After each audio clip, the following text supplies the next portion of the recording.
Welcome back to The Give and Go. I'm your co-host, Reynoso, here with my guy, Soltero. And I want to just say welcome to everybody who's in the live stream right now, who's going to be able to catch the full live stream. I've seen a number of comments already saying that they're going to catch the whole thing. That excites me, man. If you're listening to us on Spotify, by the way, go ahead and give us 5 stars. We have not forgotten you listeners either. Thank you guys for listening to the show and following us on that app or any audio listening app platform as well. Folks, we had 2 really interesting games. We had 2 interesting games today, and we'll start with the first one, or rather the one that just happened. England against Senegal, with England ending this game with a 3-0 victory. The game was over by the 60th minute, brother. Yeah. And England walks away very confident, feeling very good about themselves because, man, looking at how they performed against the African champions, I'm thinking, dude, they looked really, really good. They really did, man. After that second goal went in right before the halftime whistle, I was like, shit. Even though it's only a 2-goal margin, I was like, I just don't see Senegal getting back into this. They just looked kind of slower, especially at that point. And when that second goal went in off of that fast break from one end of the pitch to the other, with Harry Kane putting in a lovely strike, Senegal looked just, disappointed in themselves, but also done. They're like, God damn it, we can't do this for another half. Like, there's just no way we can compete. And that second half, I thought, was very straightforward. Like, Senegal could not match up to England, and England just got stronger and stronger and stronger. And it ended with that third goal, a filthy, dirty, disgusting little dink from Bukayo Saka, and it's 3-0, and England are looking so good, man. But before all of that, though, before England scored, Senegal had two decent chances. I think in the first 5 minutes, Boulaye Dia goes right down the middle, gets found, takes too many touches in my opinion, should have struck the ball earlier, and then there was obviously that other big chance also fell to Boulaye Dia. Really good play from Ismaila Sarr. Slips him in. Diak puts off a good strike this time, but the really big hand or arm, if you will, from Jordan Pickford to keep it 0-0. And then after that, England started to get a little bit pissed off at Senegal. Then they started to show their class after that. And that's something I'm noticing overall, man, is that England start every game pretty slow. If you take out that Iran game, which I think was just weird in general. But other than that, England have started off every single game pretty slow. Even that Wales game, they started off kind of slow. But it isn't until you provoke England. When you provoke England, that's when they turn it up to the next gear, and then they just kill you with their class. Yeah, no, absolute class was shown. What I liked of what was that every single goal for England was masterful, man. Whether it was in build-up, whether it was just these really small, beautiful touches in the build-up. You talked about Harry Kane's goal. That finish was nuts. But also the assist that Foden provided to Harry Kane in that situation. And then the second assist that Foden got on that third goal, feeding Saka and megging Koulibaly in the process. Every single goal just had an ounce of English class attached to it, and I loved seeing that. Overall, I agree. I do agree. They do kind of need to be provoked in order to bring out this beast in them. But once it comes out, man, it's nearly unstoppable. Yeah, absolutely, man. And for Senegal, this gets tough because, again, I would say the first 20, maybe even 30 minutes, Senegal were going toe-to-toe with this English side. Now, where the goal is going to come from, I wasn't 100% sure because other than those 2 Boulaye Dia half chances, they really didn't create or bother England's back line. And so other than that, I was like, Senegal are fighting here, but what's going to happen? Because actually, even after like the 30th minute or before England scored, it was actually kind of slow. Yeah. The pace was slow on both ends. England just kind of knocking the ball around, probing, saying, all right, we're not gonna overcommit here, but we're just going to try and knock it around, see if we find openings. And Senegal, low-key, were doing the same thing. They didn't have that same energy or that same drive that they did against Ecuador. And that's kind of disappointing for me because I feel like the only way Senegal were really going to have a chance here or get anything out of this is if they went full throttle against England. Now, yes, maybe they would have been exposed because England do have a lot of class, but knowing that England start off slow, maybe they should have just gone all out in those first 20 minutes, try and get a goal, and then see what you can do from there. But, yeah, overall, I'm disappointed in Senegal's performance, but even if Senegal played to their best strengths, I still think England would have done them in. That's what I was thinking. I was thinking about watching the game. I was like, man, if you play this game 10 times in a row, and tell me if you agree with this, Senegal wins the game twice. Yeah. England win this 80% of the time. 80%, I think, is a solid number for how successful England would be. I mean, bro, 12 goals now in 4 games is ridiculous. Even if you remove the Iran result, 6 goals in 3 games is still insane too, man. Insane, man. Offensively, England is looking incredible, and they've kept a clean sheet in every single game except that Iran game where now you're looking back at it, man. Iran had something special in that match offensively, man. Taremi getting a brace in that game. Outside of that, man, not a single goal scored against them. So England, I think they're shutting some people off in the process because the way they're going about getting to the quarterfinal is much different than how I envisioned England would do it before the tournament started. I thought they would kind of scrap their way through just because they do have the better quality. But, dude, they're dominating teams. Yeah. They are dominating teams. And today, this game specifically, I thought this had a little bit of a upset potential with how Senegal was playing, with how they can be so hard to gauge at times for a European team. And to see England just, at the end of the day, just dominate them, control the match, and have it be over by the 60th minute says way more to me than I ever thought it would. And I'm actually rating this English squad a lot higher now than I did before the match started. Oh, dude, same. Like, when you think about who their opponent is in the quarters, England might have a really good chance of going on, man. And that first off, that game itself, and we can talk about that later, that's going to be a fucking banger, certified banger. But England have really definitely impressed me too, man. They're looking so good going into the quarters, dominating, as you said, every single game, essentially. And they're also doing it in style. And that's what really impresses me, man, is, looking at this game from a player perspective, you could actually argue that Foden and Saka had weird games at times, or had weird moments in this game.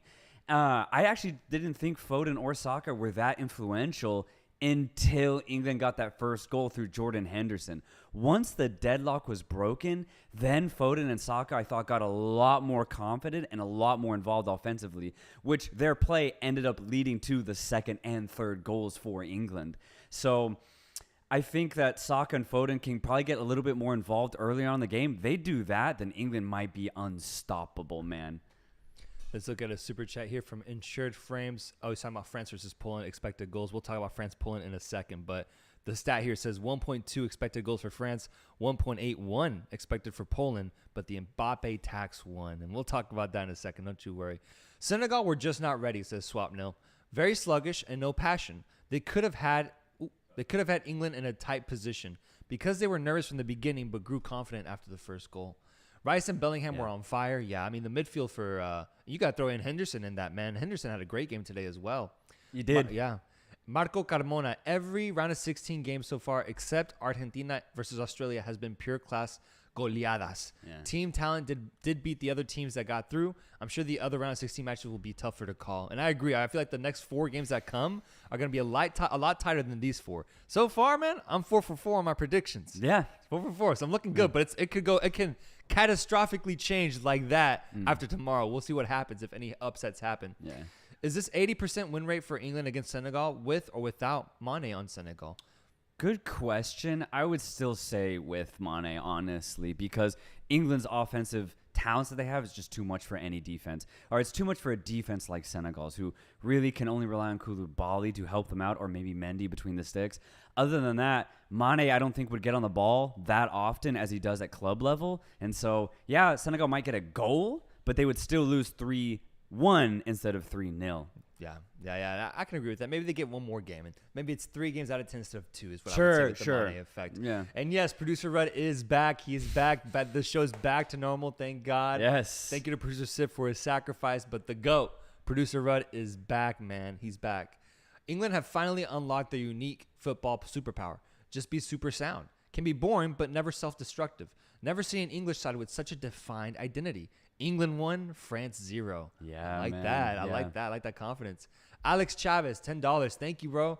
First live I've caught because of work, but I watch you as soon as I get home. This World Cup has been crazy, and your breakdown of the games have made it better. Love the passion. Thank you, Thank you, brother. Dude, I bet it hits to get home, turn on that computer or TV, and just get some food and watch this. I hope we can provide some good entertainment. W for producers Rudd, of course. Hell yeah. Yeah. England versus France, the real final. The team who wins this match will be champions. Haven't seen better than those 2 teams in this tournament yet. Completely agree. This coach needs to figure out how to utilize the talent. All help producer Rudd. Yes, okay, looking great. As for Senegal, I gotta ask you this: if you're Senegalese, do you leave this tournament with your head held high, even though you got blown out in this round of 16 game? Yeah, because at the end of the day, I think Senegal had a good group stage. They got that big win against Ecuador to say, hey, we're better than you. We're better than Qatar. We deserve to go to the round of 16. So that I thought was really impressive from Senegal to go out to Ecuador knowing they needed the win and to actually get, I thought was really impressive. And especially doing all those 3 games without Mane, knowing he wasn't going to play any part in it, I thought they played really, really well. I just think today was always going to end this way. It was inevitable against an English side this talented, man. I mean, we're potentially talking about a team that lifts the trophy at the end of the day. And unfortunately, Senegal might just be one of those teams that face them really early on in the knockout stage. So I would definitely hold your head up high. I think they did as much as they could, man. Like, yeah, Ismaila Sarr probably didn't have that good of a game, but I think it's just because he got shut down. I don't think it's because he himself just had a poor game. You know what I mean? Yeah. So, yeah, I would definitely leave with a lot of positives. You had a really good performance, I'd say, in this World Cup. And, yeah, let's just keep preparing. Another AFCON, another good performance. Mane comes back into the team. And just see what else is out there for Senegal. How can Aliou Cisse kind of improve the squad? Look at where they maybe need to fix. Maybe he can find better, reliable center back to play alongside Kalidou Koulibaly. Maybe even a better right back. I think there are positions that he can look to improve. But overall, I thought Senegal had a good tournament. Yeah. I can agree with that take. I really can. Bellingham isn't the prince England wanted, but the one they needed. So far, the European superpowers feel like they've been more sound than their South American counterparts. It'll take flawless games from Brazil and Argentina to compete with these cats. Yeah. And that's the thing about the round of 16. You start to see a real gap in quality and class between these teams. Marco Carmona back again. Thank you, my friend. England did good at calling Foden to start. I agree. I agree. We were talking about this before the game. Foden deserved to get the start. I was actually interested to see how or why Saka got the start over Rashford, given that Rashford has like 3 goals and is in form. But Saka, in a way, proved that he deserved to get the start today. So props to him. Yeah. But Foden, man, 2 assists and 2. His interplay when he's like in the moment, when you're transitioning and building up towards a play, you just need a really good ball in like a transitionary moment. He's so good at that because he does that all the time at Man City. Yeah. That's exactly what he needed to do. He got the ball handed off to him, I think, by Bellingham at one point. He receives it. He sees Harry Kane running right beside him, and he just gives him the perfect ball, man. And I think that can be a little underrated at times, that skill set, because there was a play, for example, where Bellingham gave the ball a little too long to Luke Shaw, who was doing an incredible run. Yeah. And it just went a little too long, and you saw the play essentially die because of how just subtly long that pass was. Mm-hmm. Whereas for Foden, he was so consistent and so good about getting those 2 passes off that led to goals, really calculated, really just good about providing that really well-timed assist. So I got to give him credit for that, and I think it was a great idea from Southgate to call him up. And when we talk about Southgate, man, I do got to say, so far this tournament, man, he's done perfect. He's done perfect. Yeah. Just about. Yeah, recognizing that, look, I got to play Foden now. And you're right, dude. That's such a great praise because Foden in space and transition, nightmare to defend. Like, holy shit, because he can dribble past you if you give him the space, or if you go tight on him, then he can kill you off that with the pass, man. So Foden is definitely one of those players that can just kill you with any skill set that he has. But yeah, it's crazy what England have at their disposal. And for Southgate, bro, you're right. He has made every decision based off of the wrong decisions that he started with. So choosing to bench Mount and put in Jordan Henderson, I thought was a very low-key move, but the right one. Henderson's just so experienced, man, whereas Mount has gone through maybe a weird time with these last 2 seasons with Chelsea, right? But Henderson's just at the top of his game. Yeah. May not be as athletically sound, but he can obviously still play for 90 minutes, go up and down that pitch, and his IQ, his experience is so high, man, that Henderson's just the right guy to play alongside Declan Rice. And then we already said the decision to play Foden up top alongside Harry Kane is proving to be the right decision. So, yeah, props to Southgate. Yeah, and interesting little narratives with Sterling having to go home as well. Or something. That was interesting. Same with Ben White, too, leaving as well. So 2 casualties in that sense, but it doesn't matter. They completely find immediate replacements that are willing to provide and do what's needed for the team. I already hear it's coming home chants in the city. It started better than Christmas songs, to be honest. Hey. I wonder what it's like over there in England, man. I would love to just walk outside and just hear that in the distance, man. Mm-hmm. I really would. Nobody talks about Kane. Just one goal, but he gives everything for the team. I agree, man. And the commentary that we were watching, I feel like a lot of media has been harping on how Kane hasn't technically scored a goal up to that point in the World Cup.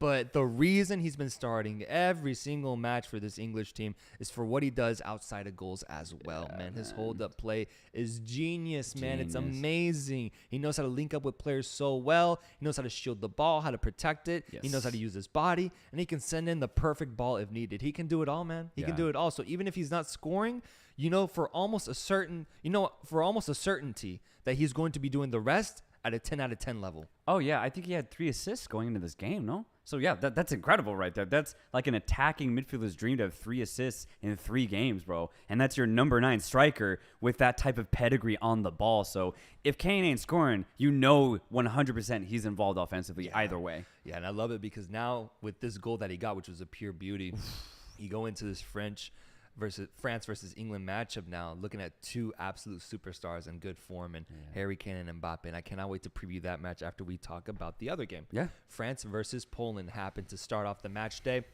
France coming into this after topping their group, and Poland coming into this after essentially beating out my beautiful Mexico in yellow cards. Or no, actually that ended up not being true because of Saudi Arabia's goal. Right. So Right. just beating out Mexico and getting second place in Group C. And yeah, this kind of, let me think about this one. This one actually in the first half went a lot more different than what I thought it would go. Same, would be, man. Yeah. Poland put up a good fight, bro. They really did. A really good fight. France, first off, also started off like kind of gauging the situation, seeing what's out there for him this match and trying to impose themselves. They had a number of, I would say, half chances and opportunities at goal. But then as the game progressed, dude, Poland suddenly flipped the switch for like 20 minutes, man. Yes. 20 minutes where we saw a Polish side that we had not seen this entire World Cup. It felt calculated. It felt positive because they were actually generating really good opportunities off of it. So much so that there was one chance where they had like 3 back-to-back shots on goal, and they had the French defense on their fucking heels, bro. Yeah. On their heels. That was crazy. Crazy man. Sequence. And to see Poland, kind of push France back like that for a good amount of minutes and then, recover the ball and just contain possession, I was like, this is what we've been waiting to see, man. Yes. This is what they can be capable of. So that was really good to see. That, I just want to mention, was a really good moment for Poland, and I'm low-key disappointed they didn't take advantage of it, and they didn't come out with a goal during that phase because they were playing that well, man. Yeah, if Zelensky put that ball any side of Lloris, I think they would have scored. A blistering shot, but I went right at Lloris' crotch, essentially, and it went off both thighs, and after that, they just could not get that rebound to fall. But yeah, that whole sequence of 20 minutes where Poland were just kind of attacking with a calculated type of precision France's back line, they actually stretched France just a little bit and were so close to actually leading the game and getting a goal. Yeah, and so the game continues, and then finally we see 2 records get broken in this match. The first one by Olivier Giroud, who becomes the highest scoring international player for France in their history. Insane, dude. That, to me, was like almost one of those career-defining stats for Giroud because I feel like oftentimes people don't think of him as the greatest French striker of all time.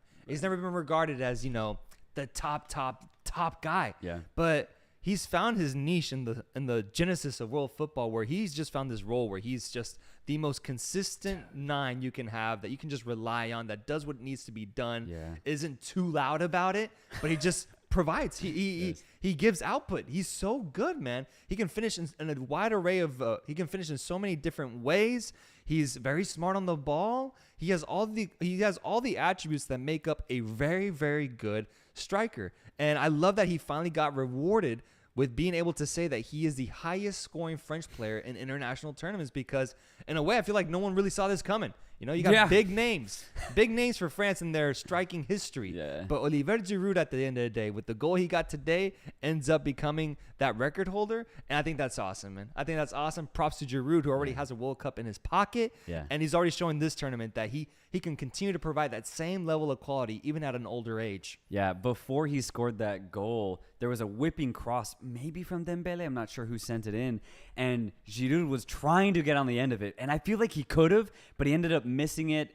Or he actually made contact with it, but not good contact. It ended up skying over the bar. But I was like, shit, come on, Giroud. You just need one goal, and you can get the record in this game at the World Cup. So I was like, come on, stay focused. You'll get your goal. And then we saw him with a nice finish, honestly, bro. And I'm glad it was this type of goal because I think this goal shows Giroud's class, man. I mean, to score 52 goals for your country, that ain't no fluke, bro. That ain't no fluke at all. And this goal really showed his true class. The ball's a little bit behind him, so he has to swivel those hips. A nice reverse chop finish, digs it in the ground a little bit, but it's just perfectly placed, bro. That is an elite finish, and that's Olivier Giroud, baby. Yeah, dude. And I like this comment right here from Sapko. He says, silly, but in my opinion, Giroud is better for the team than Benzema. Although I like Benzema. Yeah. And I think that I'll entertain that because we haven't seen Mbappe and Benzema play together truly at like a big World Cup stage. Yeah. You know, we've seen it in other tournaments, but something this heavy, it's always been Mbappe and Giroud for the past 4 years, and that's where they've seen the most success for France. So I actually really like how Giroud fits into this team specifically, and I like that he's going to go down as, you know, one of the greatest players for France in that sense because of what he's been able to achieve and what he's been able to do in that position for France. Yeah. Let me see some super chat from Marco Carmona, $10. Thank you, bro. If Croatia versus Brazil beat the Asian teams, we will see a semifinal quality game, you know, in the quarters. Yeah, I hope the Asian teams don't disappoint. Portugal versus Switzerland will be the make or break for Ronaldo to show up. Man. Yeah. Ronaldo has to show up in that game because that might be the end of the road for Portugal if Switzerland just completely show up. Yeah. Rodolfo Quintanilla. France is leaky at the back. Center backs left looking a decent amount of the time just haven't played a legit offensive side yet. I actually agree. So So now I want to talk about a little bit of the game analysis a little bit. So I'll go ahead and start with France. I agree. In those first 30 minutes before France were able to break the deadlock, even when they weren't getting stretched, even when Poland weren't actually probing France's backline too often, when Poland went forward, France looked a little sloppy. They looked a little sloppy at the back. Mistakes were made from Lloris, Koundé, Upamecano. And if Poland just had true wingers, other than Lewandowski in the middle, to attack and take advantage of those mistakes, I think we would have seen a very different game. But unfortunately, as we already kind of previewed, Poland aren't the best side in the round of 16. They're just not. They really rose to the occasion today, but their inability to score goals really showed today, you know, because everything else from Poland, their defense, their midfield play was actually pretty good. It's just that France's offense is too relentless. It's too much, man. It's too much for a team like Poland. And but that is not to say France is going without a little bit of inconsistencies, as I think Quintanilla or whatever our viewer's name is. I agree. I think France's backline have to be more focused when they play against a better side, or they will get caught sleeping. So that I would say that's the only negative I have to say about this French side is their backline looked a little sloppy. But once, basically after that moment where Poland had those 3 shots back to back, then they woke up. Kind of like how England did today when Boulaye Dia had that big shot and Pickford saved it. After that, England looked really good. I'm going to say the same thing about France. After that crazy sequence of Poland, they didn't make a single mistake after that. So they just need to wake up, and maybe they'll wake up now knowing that, all right, that was Poland. We won. We did good. Now in the quarters, whoever we play, well, obviously it'll be England. Yeah. We're going to be on our tip-top shape, form, and we're going to show up. So I'm going to look to that in that next game. How does this backline start just from a confidence perspective? But, yeah, I'd say that's the only negative because other than that, man, France's midfield looked great. Griezmann constantly getting on the ball, constantly finding players in space, man. And then Dembele just doing his thing. And, obviously, you have one of the best finishers, one of the best players in the world, and Kylian Mbappe, bro. Yeah, the mixture they have in that midfield and offense is fucking beautiful at this point, man. They all know their role so well, dude. Griezmann was awesome today. He was awesome, and I just love seeing how comfy, man. He's so comfy on this French team.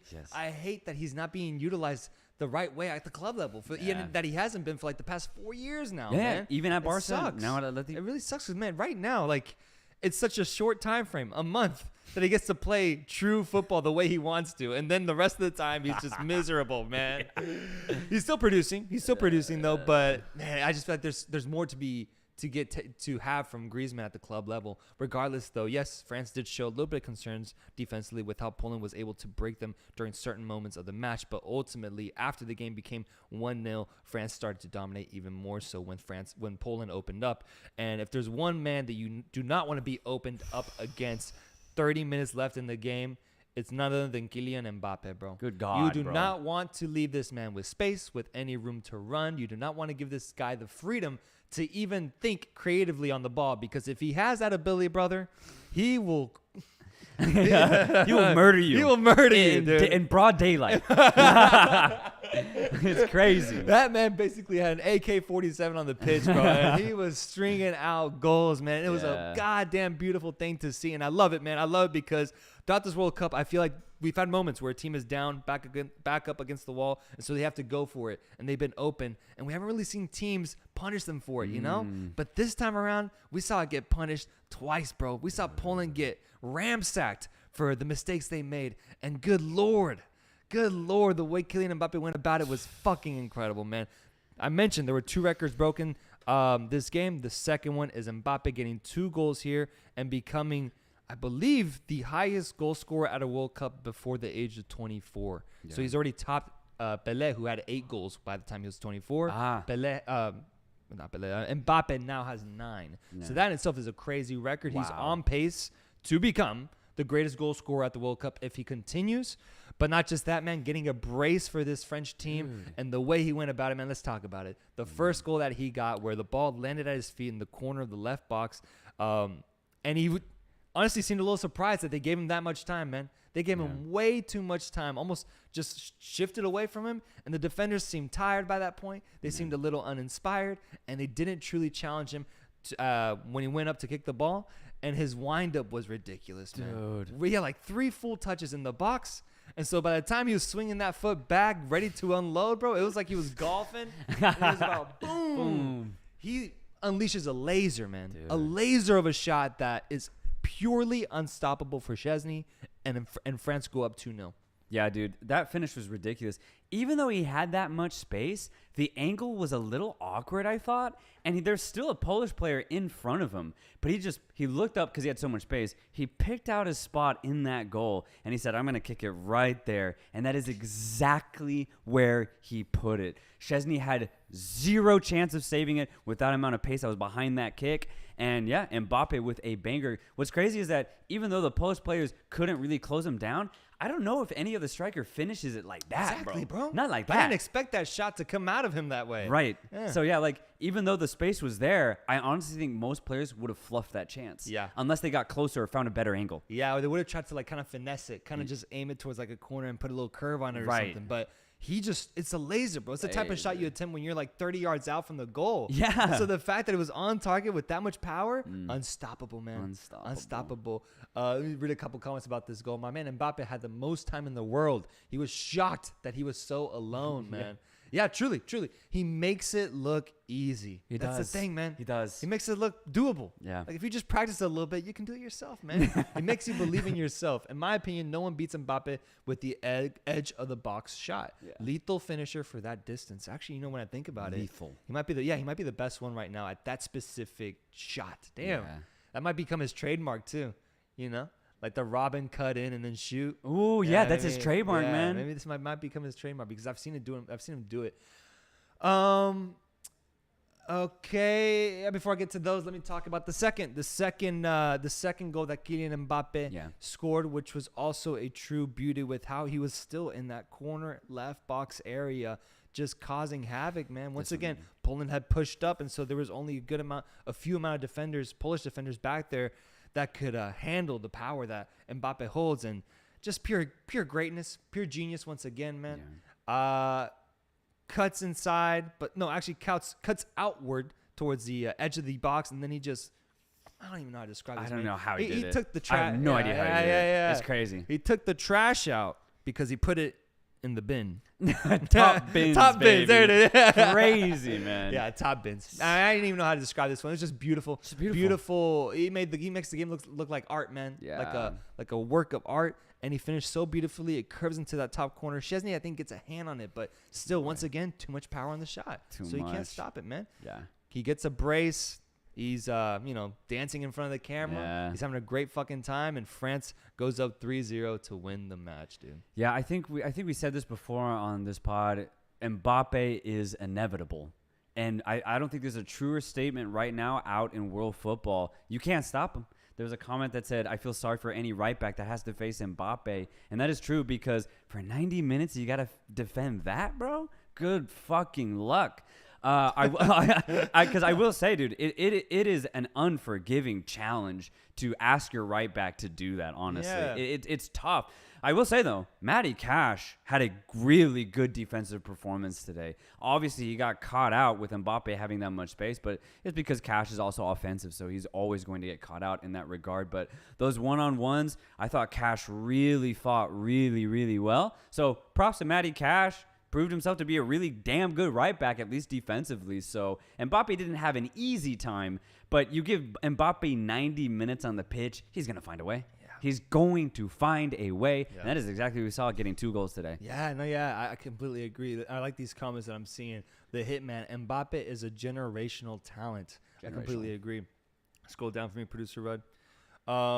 He is so fun to watch. Mbappe's true class, even with being a complete diva. We talked about that. He might be a diva off the pitch, but then on the football field, he is incredible, bro. Incredible. Yeah. And Mbappe plays like a seasoned vet, says David Sanchez. At 23 years old, even when he slows down, he's a crafty man. Yeah. You'd think that a guy like Mbappe is just all about speed or power on the shot, but when he slows it down in the right moments, you see the true skill that Mbappe possesses, man. I think that's why he's truly a generational talent, because he balances perfectly athleticism on the pitch and couples it perfectly with true, genuine footballing skill. Yeah. It's crazy. Screw being humble. If he's the best, who cares, man? All big players have egos. Yeah. I might side with that. I don't care bro. what he does off the pitch. The way he's playing, you got to have that ego to try out the things he tries out. Yeah. If you're a humble guy, you ain't going to be doing those step overs, bro. He's just too fast for anyone. Mbappe is officially a top 3 player now. Damn. Yeah, I completely agree.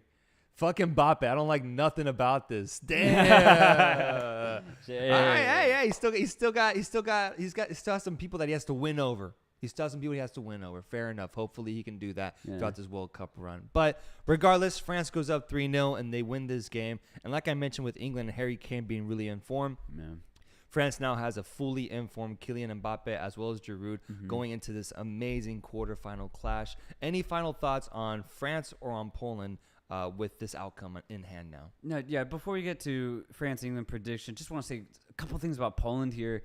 I thought this was I think you already previewed it, but I thought this was Poland's best game of the tournament, honestly. It's just unfortunate that they played a relentless French side. Poland really came out with the right idea here, and I completely give all applaud and praise to Miknevits, their coach. One thing I've been harping on this entire group stage for Poland is their lack of midfield presence. They started the tournament with a 5-2-3. So only 2 guys in that central midfield. And I thought they were getting ran, bro. Completely ran in that midfield. So much so I was like, they're just not going to have any success. Because Miknevits said, all right, we're going wingbacks and we're going to go Lewandowski. Wide and up top. We're not even going to care about the midfield. But against quality size like you face in the World Cup, I think that really showed for Poland just having a big weakness in that center of the park. So what did he do today? 5 midfielders. 5.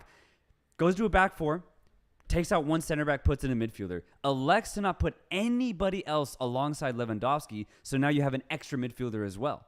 Zielinski gets a more central position, and that's why I think Poland had very good success for 20-25 minutes in that first half, because it worked. They were able to retain a lot of the possession. They were able to knock the ball around because they had numbers in the midfield. So complete credit to Miknevits for actually making that change. And it was a lot more positive. It was a lot more progressive than their game against Argentina, because they always played it back, I thought, against Argentina. And credit to Argentina for pressing them hard. But Poland in this game always looked to play it forward. Even if it may not have been the right decision, they always looked to somehow put pressure on France's back line, which is why I think France were a little sloppy in those first 20 minutes, because Poland actually came out and tried. They really did. The only reason why they lost this game, though, is because they faced an inevitable French side that are almost impossible to beat unless you can go toe to toe with them talent wise. So credit to Poland. I thought they had a good game.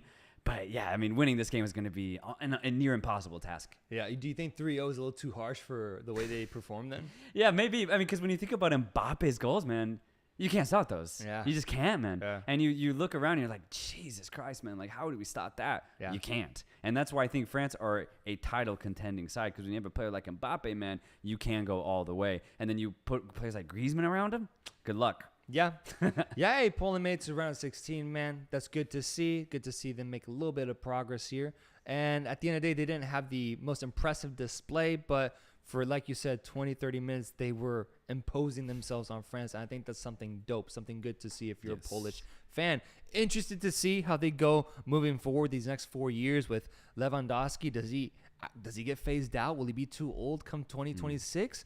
Will there be a new set of young talent that comes into this Polish team that can maybe create a different type of game and gameplay style for them? Because I think they do need a shift in how they play, man. Yes. I want this to be the last time I see a Polish team approach the World Cup the way they did this time around, man. I want this to be the last time, man. Yeah. I'm ready to see a new reinvigorated Polish side that just has a lot more exciting talent outside of Lewandowski and Zielinski. Please. Yeah. You know, we had Szczesny putting in an awesome tournament, being one of the greatest goalkeepers this tournament. There's positives, man. Yeah. There's positives for what Poland did, but they ultimately crashed out, and we thank the Polish for their appearance in this World Cup. Yeah. A super chat from Poland brought 1999. This World Cup has been a needed success for us, Poland, to build on. In future, we have to develop our offense more, with Euro 2024 ahead, to give Lewandowski a deserved farewell. Knockouts at least with 6 points, and a new generation is ready. That's nice. That's exactly what I needed to hear after what I just said. Yeah, I completely agree, man. And I'm excited to see. I truly am, to see comparing what they did in 2022 versus how they will look in the future.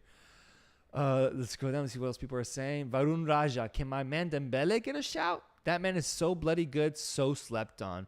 Dude, I think so. I think he deserves a shout because he's been playing his role to pure excellence on that right side. And yeah, he's a little bit more up and down than Mbappe, but he's still very, very good on the ball, and he can feed you some really good passes as well. Yeah. I think he's just such a good fit. He's such a good fit into this French team offensively that it's nice to have him this time around, being at his most fit and at his best level and in good form too. So shout out Dembele. I do think he's playing really well. Yeah, I agree. Honestly, the only thing that Dembele is missing is the stats, a goal or an assist, honestly. But other than that, he's doing everything else out on the pitch perfectly for this French side, as you already said. He always provides an outlet on the other side of Mbappe. So if that defensive line has to constantly swivel their heads, where's Mbappe? Where's Dembele? Where's Mbappe? Where's Dembele? And that right there, I think, is why France won today, because it's just too much. Yeah. It's so much. So even though Dembele ain't getting those goals or those assists, he's constantly being a threat. The way he plays makes it even tougher for the defense, bro, because you're messing with a mastermind winger and fucking Mbappe, a genius striker in the middle, and then another really good, talented winger that can get by you if he wants to. Yeah. That's fucking hard, dude. That's really hard. If France wins again, I'm not watching the World Cup for the next 3.5 years. Damn. I mean, we've never seen a World Cup where the defending champion wins the championship again. So I would be interested to see the reaction to that. It'd be I saw unheard a of. good comment here about Poland. Scroll down, please. It is. Keep going. There it is. From Marcin. There is an earthquake in the Polish team. Louis and Zielinski are quite mad about the overall defensive tactics during the World Cup. Most people in Poland want Miknovic out. Yeah, that's what I was harping on for the entire group stage, man. There was no offensive fluidity. But they showed that they can play that way today. They can. So that's why I like the other comment too. And he's like, good solid foundation this tournament. We can build. There's actually something to build off of here. You already said maximize Zielinski. You still have Lewandowski at the Euros. So if you just put the right offensive pieces around those two guys, I can see Poland being pretty good, man. They showed it today that they can play ball. They just need to be, I think, a little bit more progressive with their tactics. I agree. Yeah, I agree. All right, so now let's talk about the matchup that is going to be the matchup that is going to be had in the quarterfinals between England and France, man. What a spicy matchup, dude. This could be a final. This could truly be a final. This could be a final with the quality that will be out on display, with the tactics and the whole atmosphere, this is going to feel like an incredible game. And I'm super, super excited because both of these teams, as I've already been saying in the stream, are coming into this game in really, really good shape and form. Both of them. It's not like one team scraped by their opponents this time around in the round 16. They both dominated at the end of the day, scoring 3 goals each. So what happens when you have two dominant European sides going toe-to-toe against each other in a quarterfinals matchup in Qatar? Yeah. We'll find out, brother. Dude. We'll find out. We'll find out. But this one I'm truly, really excited for. And what would you say is the first point about this matchup that you would want to bring up in terms of trying to figure out who's going to have the advantage or predicting who's going to win? What's the first, biggest, most important factor right off the bat? Is that too loaded of a question, brother? The thing, what was that? Perfect. Oh, okay. Yeah. I think this is really just going to come down to who plays the better team football.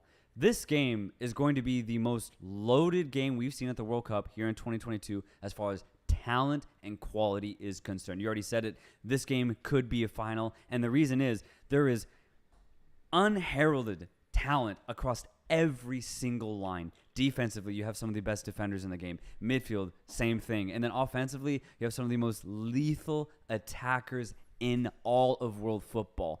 And that goes for both sides, bro. So to determine who's going to win this, I truly do think it's just going to come down to who plays better as a team. And I know that sounds like a cliche, but it gets me thinking. If France only rely on Mbappe, I think that'll actually lead to their demise, even though Mbappe is so good. Whereas England might have a little bit more fluidity in the midfield because right now, offensively, the only thing I see France doing is give it to Griezmann, and then Griezmann picks out either Giroud, Dembele, or Mbappe. But for England, I see a lot of different options if I'm being honest, right? 12 goals from 8 different players, I think. Okay, is what I saw the stat is. Right. And I think there's a reason for that. I think this English squad, when they start clicking, when they start going forward and imposing themselves on their opponent's defense, they have a lot more attacking options threat-wise. And for me, it's going to come down to who can handle that better. Does France really shut down every English player to where they have to rely on Kane, and maybe Kane can't handle that pressure? Or does England really shut down Mbappe, shut down Griezmann, and then all of a sudden, where does France get their goals? I don't know what's going to happen. That's the thing. So if either team can figure each other out, then I think that's going to be the determination as to who wins that game. Yeah, no, I really like that point. I think about how I'm more concerned about England because we did see England for basically a full 90 be, in a sense, shut off when they played against the USA. Right. We saw an England squad that suddenly the players weren't hitting the same way they were going to. The passes weren't landing the same they wanted to. Harry Kane didn't look as impactful. Whereas for France, I don't think we've seen it in a single half where they've been at full strength. I know that Tunisia game happened, but that was a completely different French squad. Yeah, so I don't personally count it. I think in a game where they're at full strength, I haven't seen this French team have a moment of like being shut down for a prolonged period of time outside of honestly the 20 minutes against Poland where it was looking a little shaky for a little bit. But even then, man, France was always had the opportunity to just immediately strike upon them if needed. Yeah. And so I think I just have a little bit more confidence in the fact that, yes, England has really good offensive fluidity, but they have been rotating players a lot within their front three. And France has had a strung out front three for the whole tournament. And I think that might lead to France having more confidence in a game of this magnitude. Yeah. So I do give France the edge in that sense. I think defensively is also a really good question because defensively, England has been great. They've been great, man. Yeah. If anything, they've been better than France in my opinion. I think so. Yeah. Only 2 goals from Iran conceded this whole tournament. The rest of the games, pure shutouts. And I think France, like today, showed a little bit of a weakness defensively, like you mentioned. So I think both sides have a slight edge. I think England has a defensive edge, but France has an offensive edge. Yeah. So what the fuck happens? I'm so excited to see, and I want to see what the poll says because right now we have France winning at 58%, England at 42%. A pretty tight matchup overall. And let me read some of these comments, man. The thing about England is that their A team got no goals versus the USA. Yeah, that is what's interesting. But part of me thinks if the USA had scored, I think England would have really turned it on to avoid the loss. I think England were just saying, let's just go with a draw. So, but that's True. all. No, that's true. all assumption, though. Of True. course. Yeah, no, true. KG final like games favor Southgate's style. Southgate is the park the bus king. They've practiced playing and struggled for the last 4 years, and they have enough class to punish France. Sound like he was insulting England, but at the same time praising them. Right. But because that is kind of what I'm getting at, is that if England just play together, they might have some success here, man. If they really shut down Mbappe and Griezmann, then England can punish them offensively. But that's the question. Can you shut down Griezmann and Mbappe? Right? Can you? Yeah.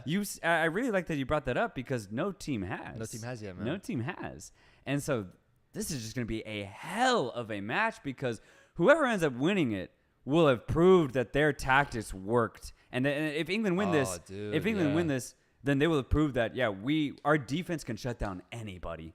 And winning a game like that would give me complete confidence that we can lift the trophy. And the same thing can be said about France. If France beat England, then they can go into the next semifinal game and final game being like, nobody can stop us offensively. Nobody. Shit. Because if France can beat a backline of Premier League quality players, who's going to stop them? Dude, you're right. The mental aspect of this game, the reward that you get at the very end if you win it, is going to be unmatched. Nobody can tell you shit at that point. Yeah. You're the favorite for the tournament, in my opinion. I think so. From that point forward.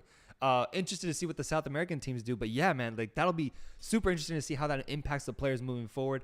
Saul Acosta, good point, Soltero. This game is open as fuck. Will be a good one to watch. Probably the best game of the World Cup except the final. So excited for this game, bro. And sometimes we've seen that finals can be a little weird. And it's like the games that building up to the final are actually end up being better in terms of entertainment. Yeah. We might see a really, really good match here, man. If I saw like a 3-2 type of game, bro, I'd be spoiled, man. Bro, that'd be so dope. If you stop the French midfield, especially Griezmann, you can stop the ball from going to the French cheetahs, Dembele/Mbappe. I like that. That's I can see Southgate using Hendo, Rice, and impose his midfield to win. Yeah.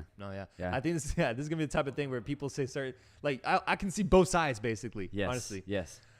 Karthik Raja, super chat from my boy. Mbappe first since 2002 Ronaldo to score 8 times in a World Cup. He has the potential. He's at what, 3 right now? 3 or 4? Yeah. 2 today. Uh-huh. He had a one against he had Australia goals. He got one against Australia, no? Yeah. Honestly, I don't remember. I remember. I think he's up there. He could get there. Yeah. $50 donation from Savet. That is the biggest donation we've ever received on this channel. Thank you so much, my friend. Thank you, bro. You guys should do a video for updated bracket for rest of the World Cup and awards, Golden Boot, etc. Just want to say thank you guys for doing these. I'm in the middle of final exams and law school, and only breaks I'm taking are to eat, World Cup, and the pod. My boy's going to become a lawyer, man. Hey, the Give and Go needs a lawyer, bro. We need a lawyer, man. We'll hit We you really up. do. But, hey, I really do appreciate you taking time out of your day to watch us and to, feed that passion of football that you have and utilizing us to just get you more hyped, man. Hope we've done it justice, honestly, truly, man. So thank you for the donation. Thank you, and good luck on those finals, bro. Yeah, good luck, man. The Hitman, $5. The Senegal and USA games show me that their defense can be defeated. Sarr was burning Walker all night, and Pulisic was dribbling past them. You flip that for Mbappe? I could see the argument. I can. Well, and that's what's going to be so fun, man. Walker's going to face Mbappe. That's a hell of a clash, bro. Yes. That's going to be awesome battle to see out on that pitch. Yeah. Oh, Mbappe has 5. Oh, my God. Mbappe has 5? That's crazy. And 2 assists. Good Lord. The Ninja Turtle. Messi dribbling his piss all over Mbappe's chin. Jesus Christ, man. We got some Messi versus Mbappe we do. going. Okay, that's a good question. Who do you think has been better this World Cup? Messi or Mbappe? I mean, for me, it's just Mbappe because of his output. His output's ridiculous. Dude, the 2 goals that he scored today, I already said it. I don't know if any other player, even Messi, can score in those situations. So the pure output that Mbappe is producing, I can't ignore it. So for me, Mbappe's had the best World Cup from an individual performance perspective. Crazy, man. Crazy. I miss Memo. Me too, man. From Pikachu's of LA. $5. I miss him, man. I miss him. And it just sucks that we won't see him again, dude. Sucks. So the poll said that France would win, but just barely. I love how back and forth this matchup will be and how everyone's really putting up really good arguments for either side, dude. Yeah. Mbappe by 4. We have people saying Mbappe. Messi just played good this last match. I would throw in the Mexico game as well. I thought Messi was great in that game. Yeah, Messi hasn't been bad, by the way. He's been really good, but Yeah. Mbappe's just been better. Yeah. I feel sorry for Messi. He's solely carrying the team. England defense is nothing next to the legendary Italian defense of Baresi, Maldini, Nesta, Cannavaro, Costa Curta. I've never heard of him. Albertini. Unbeatable defense. But I've heard of the others. I just never heard of Costa Curta. I need to look him up. Mbappe has had the best performance for sure, but Messi's still showing the influences. Messi's still showing he influences the game more than anyone else. Sure. Mbappe also has a much more solid team. Yeah, man. I love it. I love that Mbappe is even in this conversation. Yeah. Because when we talked about Messi, when we talked about him like he's a deity, man, like he's a god. And for Mbappe to be up there, sitting right next to him and being like, hey, I'm going to come for your spot once you're done. It's pretty crazy, man. Pretty crazy. There was a comment that reminded me. Dude, did you see Jules Koundé with his 2 gold chains playing? Yes, bro. I was like, I've never. The thing they is, made him take him off. Yeah, but in the 40th minute, I saw in the 2nd minute because they were flinging around. I was like, the hell? I was like, oh my god! I've never seen a player get away with wearing a chain for 40 minutes. Yeah, he got away with it. Never, he got away with bro. it. Yeah. It's ridiculous. Even but like also, Sunday League. Yeah, I mean, but they're like on top of that shit. Yeah, they really are. But in a World Cup game. Koundé was just like, I'm gonna be blinging out tonight, bro. Dude, no, I've never seen a player try that. He's a little fashionista, man. I was watching the video of France getting ready for the World Cup where they met up at like their headquarters prior to going to Qatar, and there was a shot that showed Jules Koundé's luggage, like his carry-on bag, and he opened it up, bro, and it was just fucking Givenchy, Balmain, fucking Balenciaga. He had all this fucking bling in there. I was like, oh, he's a little fashionista, Jules. And he found a way to finesse his gold chain into the goddamn World Cup, man. Yeah. Why are players not allowed to wear chains? I would assume that it's because of the chance safety. There's a chance they could be held on to, Yeah. and then what would be the how far could you go with a chain, bro? What if you had a fucking like Black Panther chain, bro? Just fucking, How far could you go? How far could you go with it, man? Truly, Yeah. I would love to see a guy just fucking blinged out, Yeah. and like a chain that says his own name, Griezmann and a greasy chain. Koundé lifting a World Cup trophy with that gold chain will go down in the history books. He'll bring that back out after the game's over. He'll find a way. Lots of shirt pulling, getting a chain pulled back would hurt like a B word. I did. Agree, man. Agree. So yeah, that's probably why. Bet put me on the field blinged up. I'm gonna prove y'all wrong. There's a confidence aspect to it too, man. If you got jewelry on you, a sudden boost in confidence. It's not fair. It's not fair, bro. It's not fair. But moving on, man. Let's do match ratings. Let's talk about these 2 matches real quick. What do people think about which one was the better game? 7 goals. Lewandowski made the penalty. 7 goals combined in this game, in these 2 games. Let's talk about Poland versus France. What would you guys rate it, man? I think the best moments of this game were seeing Giroud break a record, seeing Poland take it to France for a few minutes, and seeing Mbappe just get 2 worldies added to his already stacked resume. So some good moments, but let's see. I'll acknowledge that in a second.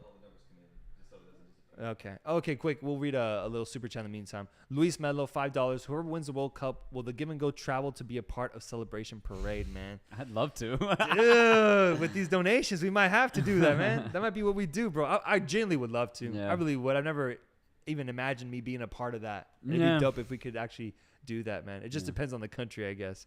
So I kind of wish it was Canada. 8s. I'm seeing 8s. I'm seeing tons of 8s. I think we're going to go 8 for this one. Yeah, I think it's an easy 8 right here. 8. And then the second game was England versus Senegal. What did y'all think? I thought this one was done by the 60th minute, but for the first 20 minutes, it was back and forth, and we saw 3 really good, crafted English goals. So what would you guys rate the England-Senegal game? I'm seeing a 6. I'm seeing a 2. I'm seeing a 6. I'm seeing an 8. A 6. 4. It was too one-sided. I kind of 5, agree, yeah. man. I think this is a 6, man. Yeah. I think it's a 6. It's just so one-sided, bro. After 20 minutes, maybe even less, Senegal just couldn't compete. Yeah. I agree with you guys. I agree with this. Yep, I agree. Let's do that. So the give and go game of the day goes to France versus Poland. Congratulations, Mbappe, another award. to top off your already incredible day. Next thing we'll do is match previews. Let's talk about tomorrow's games and get some polls going because producer Rudd is back in town, baby. Match previews, previewing 2 fun matchups tomorrow, man. We start off our day with Japan against Croatia. Japan, one of the Cinderella stories of this tournament, winning games against Spain, against Germany, and making it out of their group, shocking the footballing world for a lot of people and knocking Germany out in the process. They'll be facing off against a Croatian side that was a runners-up finalist in the 2018 World Cup. Still has amazing quality in their midfield. Defensively, Gvardiol has looked incredible. The whole team as a whole is playing very well, and they come into this tournament seeking more glory, seeking another good run. So that's what's shaping up to be a really good match. Poll is already up, and I'm seeing Japan at 66%.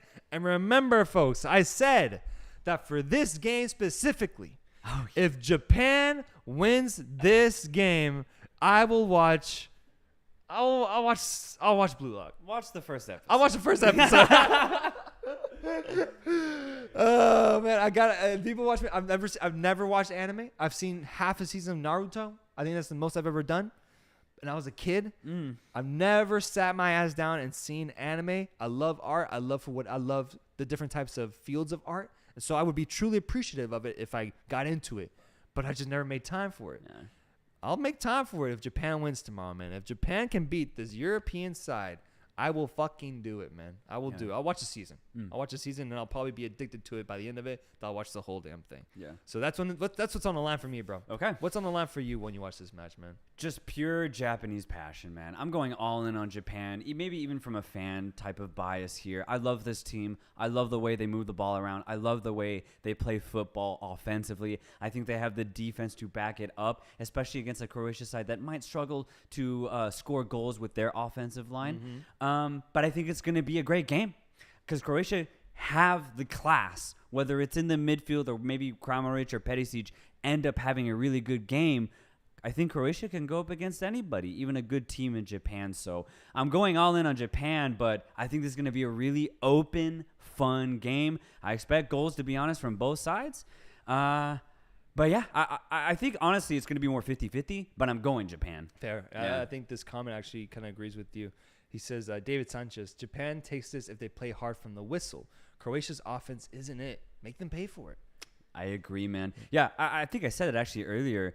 Japan just needs to start off a little bit more aggressive than they usually do. Do that, and that'll set the precedence, and I think Croatia will just be on their heels from that point. If Japan can start off quicker and harder and more aggressive than they usually do, I think Japan will go all the way in this game. But if they let Croatia get the ball early and they just pound that Japan defense, then just pray to God you don't concede and then come out hard in that second half. Yeah, I'm actually going to go the opposite side. I'm going Croatia, yes, because of the Blue Lock narrative, but also because I've had this kind of take boiling up as I've been watching Croatia in the World Cups, these past 2 World Cups specifically, man, and they're almost like a baby Netherlands in the sense of ruthlessness, man. I think they're starting to kind of find a way to just dismantle and take down teams in a very demoralizing way. The way they went about murdering Canada really said that to me. And the way they managed to get a result out of Belgium and made them feel hopeless at the end of the day, even giving Lukaku chances to score. The Croatian team nowadays has this sort of ruthlessness aspect to him that I think is going to start showing in the knockout stages, man. Modric looks nice and kind on the outside, brother, but I think he's a little demon, man. Yeah. He's a little demon because I've rooted against him so many times, man, and he can be evil, bro. Yeah. Modric can be an evil guy. Yeah. So I no longer want to do that. I don't want to root against one of the greatest midfielders we've ever seen. If anything, I want to root for him. So I'm going to go for Modric. I'm going to go for Kovacic. I'm going to go for Brozovic. I'm going to go for that Croatian unit that I know is capable of playing like a Dutch side that just completely shuts down the opposing team no matter how much magic is behind their run. Yeah. I have Croatia winning this. So the poll stays at 66 for Japan. We have a Japan pro audience here. I'd love to see it. Love it. And at the end of the day, man, if Japan win, then I get to experience something truly special because it sounds like you guys really like Blue Lock. So, hey, I'll be live streaming something related to Blue Lock. I'll figure it out. I'll make a review. We'll figure something out regarding Blue Lock if I end up having to watch it. But yeah, man. Yeah. Oh, super chat from Alex Chavez. Yeah, I'll be waiting for the live stream of Blue Lock, $2. Yes, sir. Thank you, man. Thank you. I just think you can't give the other team 80% possession and hope for the win in these games. I think the only team that can is actually Japan. And I know that sounds like an excuse, but proving that it works against both Germany and Spain once again, I don't think was a fluke. Japan's direct style of offensive play, I think, can beat anybody. Scoring 2 goals against Spain and Germany is no easy feat. So I do think Japan will be deadly. But as you already said, if Croatia come out cold, if they come out calculated, then yeah, they can definitely beat Japan, which is why I'm not saying Japan's going to dominate this game. I think it's truly going to be 50-50. Yeah. I think about, because I also had that same argument for a while. I was like, Japan doesn't possess the ball enough. They give too much control to the opposing team that it's not beneficial to them. But, bro, Spain didn't do anything with that possession, bro. Yeah. And I don't know if that says more about Spain or more about Japan. I think it might be a little bit of both. I think it's a little bit of both. They managed to get a goal. But that was truly the only opportunity they had at scoring a goal was that one opportunity where the ball came in from Morata. Yeah. The rest of the time, Japan was really good defensively, man. Yeah. Actually really surprised me. Yeah. And so I think they're fine giving up that possession. I think so. And then they're going to be calculated about when they go up and attack, and it'll be deadly for those 20 minutes where they're just going up and trying things out. Yeah. Alex Chavez, again, $5. Thank you, bro. Thank you. Do you think Luka will last at the speed that Japan plays at after his last match? That is one thing that's still on my mind, man, is Modric's true fitness over 90 minutes, man. That's where I think it's going to get really interesting, because if Modric is just done by, like, let's say the 70th minute, man, Japan could definitely take advantage, because Japan are relentless in that aspect as far as just fighting in the midfield and trying to release players like Junya Ito or Asano, for example. So that I'm going to be watching Modric from a fitness perspective once it gets to that second half. It's a good point. Yeah. Master Modric has a student named Meyer, and I think he will prove himself against Japan. I love that comment, man. I like that, man. I like that. He really does, man. Meyer's been great this tournament. Yeah, coming off the bench, if it's 0-0 or Croatia need a goal, I expect to see him earlier in the game in that second half for sure. Man, Luka will give it his life, 120 or 200, his last match, potentially for Croatia. Whoa, yeah. Oh, yeah. Shit, that's true, because he's 35? Yeah, how old is he? He's 37. Okay, so yeah even if you say Euros, he'd be 39, and that'd be tough. Yeah. That'd be tough, yeah. bro. Japanese are considered short even in Asia, so Croatia can use that as well. Japan needs to sacrifice Krillin for a change in Super Saiyan. Dragon Ball Z reference, huh? I seen a little anime. Japan definitely had better stamina as a team. I think so, bro. Okay. All right. And that's one matchup that will be waiting for us to start off the day. And then the second and last matchup of the day will be Brazil versus South Korea. Yeah. Brazil. I love it, man. I love it. I'm excited, man. It's gonna be an amazing atmosphere, because you have the South Koreans in attendance who showed out in the group stages, man. Bro. South Korea was in the house. And likewise, Brazilians somehow found a way to be in Doha, Qatar, man. Yeah. We had a bunch of Brazilians in attendance for every single one of their matches, and I'm hyped. I'm hyped, bro. This game says all atmosphere, but also a really, truly, genuinely interesting matchup. One that I've never truly seen of this magnitude. I've never seen South Korea play against Brazil on a stage this big, personally. Yeah. And so I love it. I love seeing matchups that I don't usually see happening. Same with today, like England-Senegal, I thought was dope, because we just never see that matchup, man. Yeah. South Korea-Brazil is an example of that, and Brazil is coming into this after topping their group, sitting their players out in that last game and losing to Cameroon, but still showing that when they were at full strength completely, they have a very, very good team, and in my opinion, the best team at the World Cup. South Korea, on the other hand, pure magic. Pure magic with what they were able to do, only having 1 point going into that final match day and getting 3 full points against a B-side Portugal team that still made them work for the victory with the beautiful Heung-min Son assist that got them the game-winning goal by Hwang Hee-chan's beautiful finish. Yeah. And so South Korean scenes ensued. South Korea is through to the round of 16. Pure magic. There's an Asian wave happening here in the World Cup. Yeah. And so now I believe people such as yourself, I'm assuming, and people all around the world are thinking, hey, South Korea has a chance here. They have a chance here. But on the other hand, Brazil will be welcoming back one of the most informed players in the world right now, and Neymar. Yeah. Neymar will be coming back to the team. It's been confirmed that if he has a really good training session with the Brazilian team today, he'll be good to go tomorrow. He has recovered. Neymar will be on the pitch tomorrow, brother, and I think that's huge, man. I think that's huge. Big. That's big right there. It makes it for an even bigger stage between these two teams, and I'm very, very excited. Poll, as of already, before you say anything, says Brazil wins at 74%. South Korea wins with 26%. But maybe with your speech here, you can maybe sway a few votes the other way. All I'm going to say is Brazil, don't get too cocky, right? Watch out, because I want to see Cho get big in that box. I want to see Heung-min Son in acres of space, penetrating as much as he can. Hwang In-bom, I want to see him combine with the rest of his Korean midfield and then release and distribute when he can. I think Korea have a lot of good tools to basically trouble anybody. We've seen it. They were able to get really good goals against pretty much any team that they were able to face in their group stage. The only problem, man, is I think Korea's backline is just too leaky. And it's a leak that I don't think that they've been able to patch. And when you're facing against one of the best offensive threats in the world, and not just in Neymar, but in the rest of that offensive line, I think it's going to be really tough. I'll be honest. All I'm going to say is Brazil can't be too cocky going into this game because Korea is really talented, especially from a kind of like a ball handling perspective. They are a nice, tight, and tidy team, and they have threats. Lee Kang-in, I expect him to have a good impact. Same with Hwang Hee-chan off that bench and really go at this Brazilian defense. But overall, man, I just think Korea's defense they're going to have a hard time over the course of 90 minutes. So Korea, I think, will put up a good fight, but I see Brazil winning this all day long. Yeah. I'm going with a big Brazilian win here. I see some good comments here where people think Neymar should be rested. He should be rested for this game because Brazil showed that without Neymar, they could still beat a really good Swiss side. True. 1-0. So why risk it when you think about comparing Switzerland to South Korea? I would think that South Korea is slightly weaker than Switzerland. So I think it might be a smart idea. I don't think that'd be a bad idea. But at the same time, I'm seeing the Kim wall will hold. Hope Min-jae Kim is back from the injury because I did hear he was injured as well. Tomorrow is a big test for Asian football. It will show us if Asian football has progressed. I do hope it did. I hope to see Asian teams go further. It's obviously hard for them. You're right, man. Yeah. 2 Asian games tomorrow, man. Yeah. That's dope.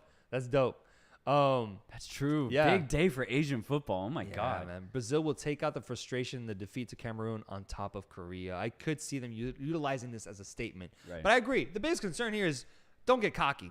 Don't get cocky. Just don't Brazil. get cocky. Don't get cocky. Yeah. Do what you've been doing this whole tournament. Take care of business and don't let your foot off the gas. Just no mercy. Keep going and just make a statement to the other teams that will be watching in France, in England, in Argentina, Netherlands that you are just as tough, if not a better team than all of them combined. So please make a statement, Brazilians. That's what I'm excited for, and I hope that I do see that. I really think this match will be tight. Brazil will probably win because of names and quality, but you never know with Asian counterattacks at speed. Yes, I agree.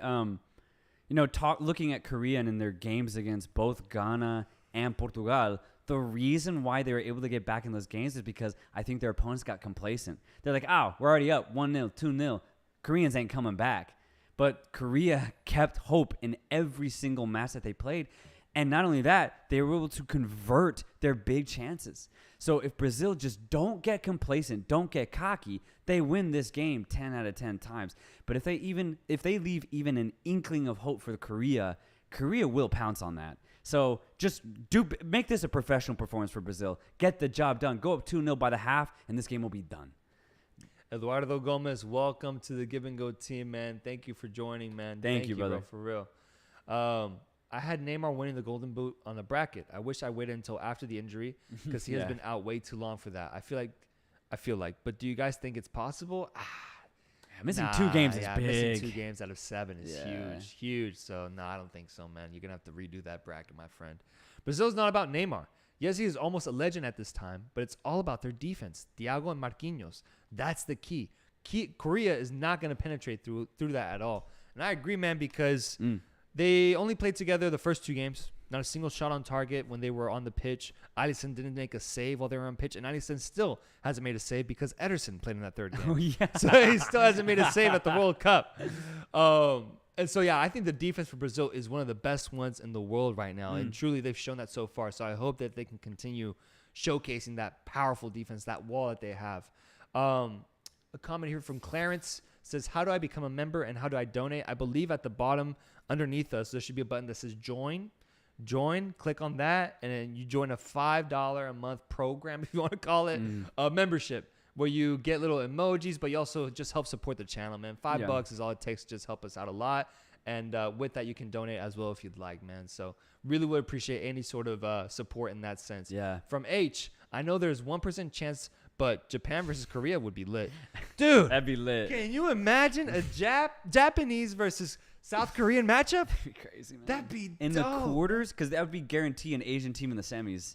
Oh my God, bro. That'd be crazy. Dang, this is like the CONCACAF thing that happened in 2014. Oh, shit. With Costa Rica and Mexico potentially being facing off in round 16. Maybe one team does it, but the other one doesn't. Maybe Japan wins against Croatia, but then South Korea falls short, man. Yeah. That'd be such a dope matchup, That'd be though. dope. In Qatar?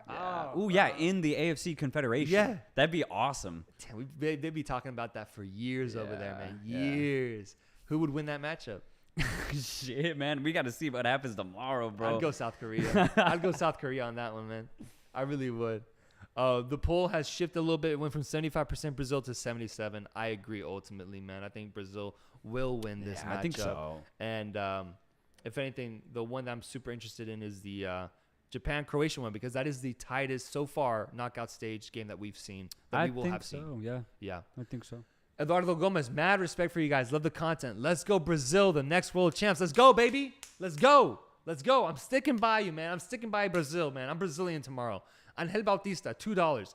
England versus Brazil will be who can outscore who. That'd be a dope final. Be such a dope final. That'd be a dope final, man. Yeah. A European representative in England and a South American representative in Brazil, man. Yeah. Two big footballing nations. We talked about it yesterday. The history behind each of those teams. No. It'd be amazing to see, man. Amazing to see. The intro song is Invincible by Orcas. That's Orcas, O-R-K-A-S. Producer Brett is typing it in the chat. Please go check out that song, man. It's copyright free, and it's a banger, man. Argentina versus France final would be dope. England versus France final. That's what you meant. That'd be awesome as well. I agree with you, Angel. Do you guys know that William Saliba has Maltese roots? Our first presence in a World Cup. Pretty dope. Shout out Malta. Yeah, pretty man. dope. Yeah. Saliba is a Maltese surname. That's dope. Okay. Did not know that. Awesome. Call me crazy, but France-Japan will be the final. Crazy. That'd be crazy, but I mean, I'm actually pretty high on this Japan team. I really am. So that'd be cool. Let's see how far they end up going, man. Let's truly see how far they end up going. Couple more questions here before we go. It's a light shoot today with only 2 games happening. Yeah. And, both of them essentially being blowouts at the end of the day, man. Oscar found y'all on TikTok and now follow y'all. Man, that's huge. Love that, bro. That's huge. Appreciate it, man. I know we sound I feel like we sound more dramatic on TikTok because it's such short form content. So short form. Hopefully we sound a little bit more real here on live streams. Shit.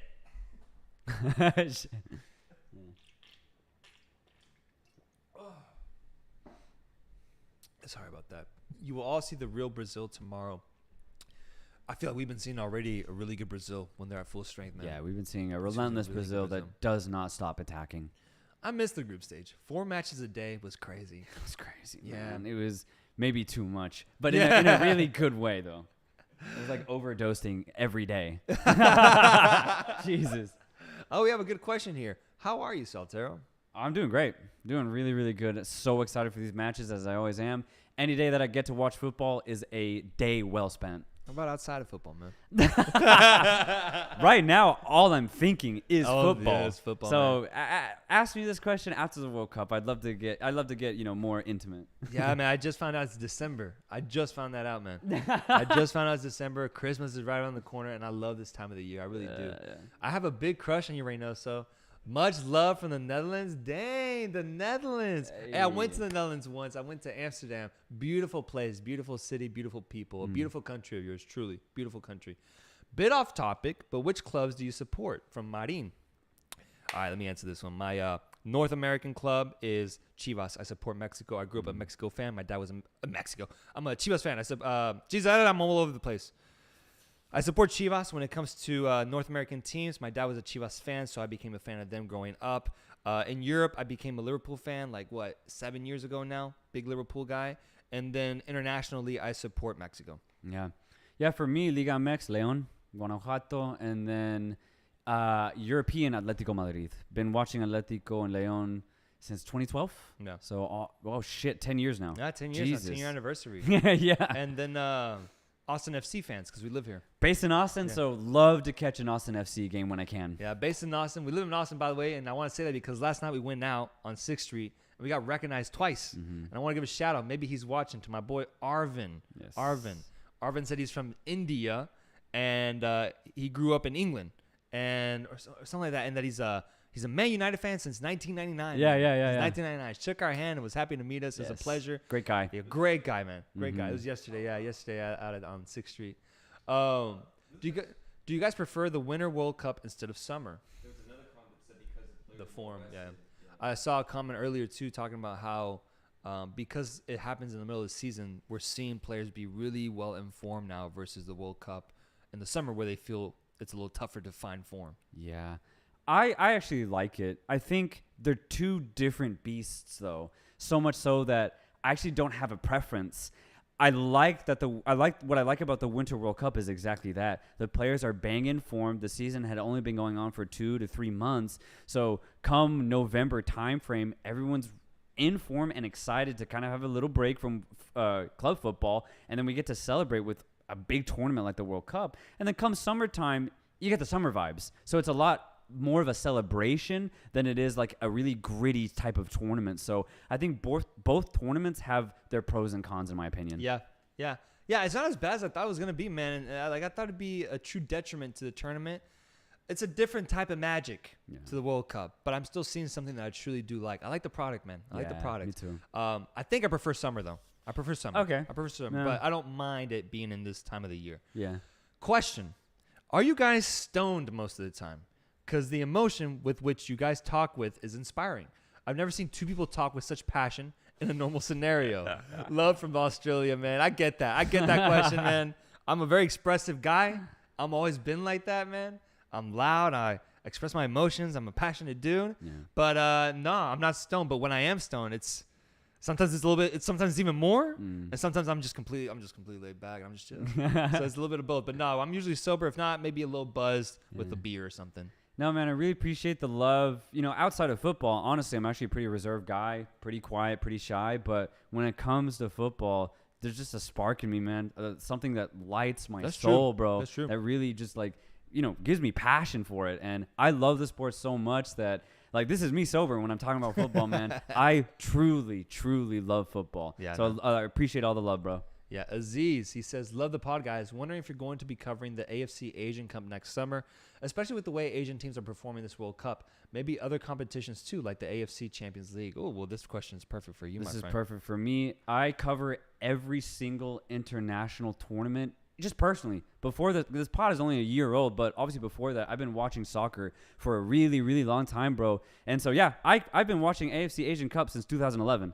11, 15, 19. So, yes, I will be watching the AFC Asian Cup. And with the pod now, we'll definitely have some sort of coverage. Yeah, definitely cover it for sure. And as far as AFC Champions League, glad you asked that, because also I rotate Continental Champions Leagues as far as what I watch. So last year I watched African Champions League. Next on the books, even without this World Cup, is AFC Champions League. That's funny, man. Yeah, it's just funny that that Asian teams are actually turning up, because naturally, without this World Cup, I'm actually going to personally watch AFC Champions League. So, yeah, stay tuned, I guess, for some sort of coverage of that as well. Yeah, and that's what's at the core of the Give and Go, man, is that we obviously cover the mainstream sports and the mainstream leagues, Premier League, Champions League, and those, but we try to shed light on the lesser known leagues for sure. We try to prioritize if even that, because there's way too much good football happening all around the world. So Savet says, if Reynoso / Soltero can give us the last 5 World Cup winners plus Golden Boot winners without looking at chat or cheating,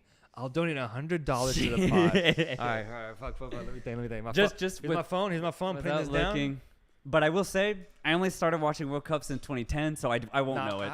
You think you could? I think I could get it. Yeah? I get it. Try it. I'm going to leave this on you. Good luck, bro. But I can help. It's good. Yeah, I can help. This is a team effort. Fuck. Okay, here we go. The last 5 World Cup winners. Let's do that first. Okay. Shit. Shit, Okay, I'm I'm like scared, man. overthinking. 2018, France. Yeah. 2014, Germany. Yeah. 2010, Spain. Yeah. 2006, Italy. Yeah. 2002, Brazil. Right. So that's 5. That's done. I got that. Golden Boot winners. So the players that score the most in every tournament. Fuck. That's tough, man. Okay. 2014 was close, no? Was it? Miroslav? Germany? Honestly, I don't know. 2014 I when don't they know, won the bro. tournament. I think it was close. It would Right, have because to he be- made a record, I thought. It would have to be. Yeah, it would have to be close. to be him. 2014 was close. Okay. I'm thinking 2002 was Ronaldo, R9. Let's go with that. Fuck Yeah, it. okay. 2006, the Golden Boot winner. This I have no idea. I was, truly have no idea. The highest scoring player in the 2006 World Cup. Am I right so far? Shit. Oh, you know, yeah, scrolling scroll, down will be don't a scroll, spoiler. don't Yeah, we're not scroll. scrolling. We can't see. Okay. So 2002 R9. 2006, I'll go with. Would it be Zidane? Even though he didn't win, did he win the Golden Boot? I have no idea. Or did he win the Golden Ball? Golden Ball. I don't think. Ah. Yeah, I think he got close to Golden Ball, but I don't think he was Golden Boot. Golden Ah. Boot, 2006. The highest scoring Golden was. I'm thinking like Podolski. Was it like Podolski For Germany? For Yeah. Germany. Go Ah. put it. I have might no have idea, to do that. I might have to do it just because I'm going blank right now. Mm. Portugal was in a semifinal. Maybe they had someone. Ronaldo. I don't know. France, Germany, Italy. I don't know, so I'm gonna have to go with. Wait, Thierry Henry. You think so? I'll go Henry. Okay. Yeah, I'll go Henry. Henry for France, and then 2010 Forlan, was he a Golden Boot winner? He was a Golden Ball. He was a Golden Ball winner. 2010 scored the most goals in Wasn't it 2010. David Villa? Wasn't he? Oh really yeah, efficient? let's go Villa. Let's go Yeah. Villa. 2014 Klose. 2018. How do we not know that one, man? How do we not know that one? I know I got it in me. What is it? Shit. I actually don't know. Was it Mbappe? No. Think. For yeah. 2018, it was the. Let me think. The semifinalists: Belgium, and then the other one was Croatia. England was it Harry Kane? Harry Kane was 2018. Okay. All right. Did we get it? I think so. So I was looking at it. So people were commenting. So Forlan, Messi, Forlan. 2010 was Muller. Oh, it was Muller. 2014 was James. 2018 was Kane. 2006 was Klose. Oh. God. God damn it. But I think you got at least half. You got Right, we got What almost. about, what about yeah. 2002? Find 2002. Someone must have said 2002. Yeah, what was 2002, guys? They'll answer it. I mean, you can tell us that you got half of it. You got, Did we get half? You got these right. These are right. We got 5 World Cup winners, and I think we got 2018. We didn't deserve it. We don't deserve it, man. We don't deserve it. Man. We don't deserve it, man. I'm sorry, but hey, thanks for the challenge. Yeah, man. Thank you. That was fun. Yeah. Ibrahim Ahmed, Japan are the hard workers that can beat talent if talent doesn't work hard enough. Also, they don't give up. That second goal against Spain, millimeters. Really well said, dude. Really, really well said. I love that. Will you guys be covering the U20 World Cup? That's the thing. I don't think we're gonna do U tournament. When it comes to youth tournaments, yeah. I only tune in when it gets to like the quarters, maybe semis even. Yeah. So we won't be covering it even at remotely intensively. Yeah. We won't. But hey, we'll be there for the final probably. Yeah. Poland brought 1999. Thank you for joining the Give and Go, man. I've been seeing you in the chat for a while now, so I appreciate that. Appreciate that. So let me 2010 was Muller, 2014 was James, 2018 was Kane. 2022 will be Mbappe probably. Yeah, so far. Muller, Fantino. 2002 was R9, so I got that one right. That feels nice. Muller in 2010 makes so much sense though. Yeah. So Klose 2006. Klose was 2006, which also makes sense. $50 for the pod. Oh man, Mexican Kings. All right, man. Hey, he did it. Hey. Savet. $50, 5 for 5 on the winners. Not so on the Golden Boot, but I'll still do half. Got to do another challenge here soon. Thank you, brother. Bro, you didn't have to do that, You but didn't I have to really do appreciate man. that. But now, I'm gonna be thinking about Savet's challenges, bro. I'm gonna be thinking, what the fuck is he gonna challenge me with me next, man? I'm gonna try to predict what you're gonna challenge next, bro, because I gotta get it right this time around. Yeah. Luis Melo, $5. Are you guys gonna travel to LA to watch the final of the CONCACAF Gold Cup? We could. We could, man. Honestly, doing any sort of like maybe like live coverage or whatever we could do for the channel would be really fun for the Gold Cup, man. That'd be fun. Yeah. The Hitman joined the give and go, man. Thank you, bro. It's fitting, man. It's fitting, man. He'd be a starter in our starting 11. Hitman would be a starter, bro, because he's here every single time. Are you guys going to be at every game possible for the World Cup in 2026, man? Hopefully, man. The give and go is huge by then. Yeah. And I've mentioned before, we can have a suite at every single game where the give and go viewers can come in, chill, watch the game with us, and have a great fucking time here in the States. That's a dream right there.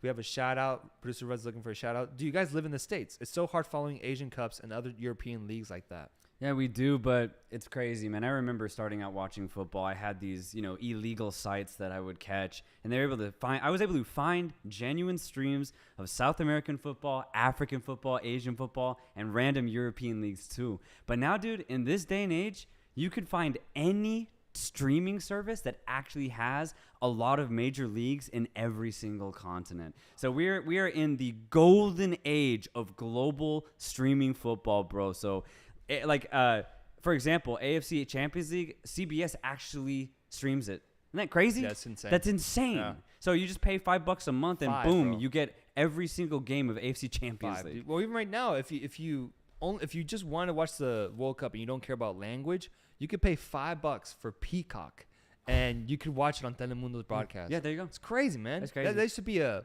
$50 plus thing that would have to happen for you to watch these games. But now, for $5, you can actually access a bunch of leagues, dude. And Paramount has a ton, man. Yes. A ton. They have a ton. Yeah. Fubo's another one. Fubo's great. Yeah, I'm subscribed to literally every single soccer streaming service. Every single one. Yeah. All right, guys. That'll be it for us, man. Thank you guys for the chat and for everything, man. Really do appreciate y'all's involvement and for the donations. Once again, thank you, Savet. Thank you to our homie who's trying to become a lawyer as well. Yeah, everyone, man. Thank you guys. And thank you guys for joining the Give and Go support team. We'll be back tomorrow with a review of 2 Asian matches, man. So, going to be so fun. It's going to be a good one. Later, guys. Peace.